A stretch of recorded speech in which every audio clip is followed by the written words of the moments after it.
गजपति जिला गोसाणी ब्लॉक अंतर्गत अगरखंडी अस्थायी धान मंडी लक्षाधिक टंकार चोरी होता अभियोग होती। प्राथमिक कृषि समवाय समितिर संपादक डी खगेश्वर राव आज गुरांडी थाना लिखित अभियोग कर अभियोग प्रकार गतकाली दुर्बृत्त माने रात्र जगुआली अनुपस्थित खोला मेलारे रहिथिबा अस्थायी धान मंडी रे पसे सरकार पक्षर लगा जाइथिबा सीसी कैमेरा एवं एहार समस्त उपकरण प्रिंटर धान आर्द्रता मापक यंत्र ओजन मेसिन टार्पलिन सह विभिन्न धान मापक यंत्र चोरी थिबार अभियोग करिसेंती। अभियोग को भित्ति करी गुरांडी थाना अधिकारी ओम नारायण पात्र निर्देश क्रमे पुलिस टीम सदल बळे पहुंची तदंत आरंभ करिसेंती।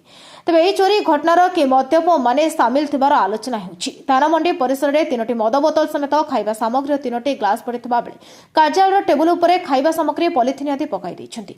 एहासह बाउंस पोता जाई लगा जितबा सीसी कैमेरा गुडी को काढिबा उद्देश्य बाउंस गुडी को तळे सुआई दैथिबा बेले एहार अन्य समस्त उपकरण को नै पळाइछंती।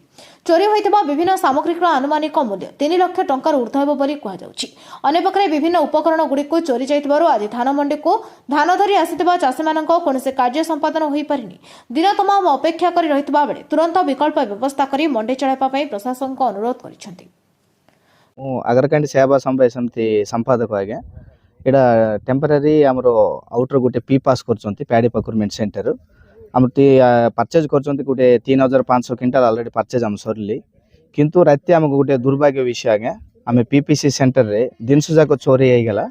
आमर सीसी कैमेरा सहित सब चोरी हो गला। सीसी कैमेरा वेइंग स्केल आमर मौसर मीटर गोटे पूरे इक्विपमेंट्स गोटे अच्छे चेकिंग सेटल भी हो गला। गोटे तारपलिन हो गला सब चोरी हो गला। से चोरी के करला मु जान नांती एबे हम थाना जाइके आसथिली से पुलिस मान भी आसिक एनक्वारी करला ताके रिपोर्ट देबे बोल कहउतले। आज्ञा अनुमानिक कते मूल्य चोरी आज्ञा अनुमानिक हमको आराम से बोला सब सप्लाई करछंती से दिन जाको किंतु आमे अनुमानिक रे कहउछंती गोटे 3 लाख ऊपर ऊपर अब आज्ञा आमे एटा 3-4 वर्ष रो पीपा से चलछंती एटी केबे हल भी हमको एमिति प्रॉब्लम फेस करनांती सर।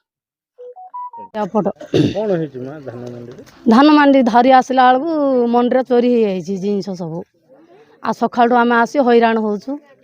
धान तुरंत एंट्री करिया सरकार को अनुरोध करूँ। गजपति जिलूर भास्कर सिंह रिपोर्ट नायवती टीवी।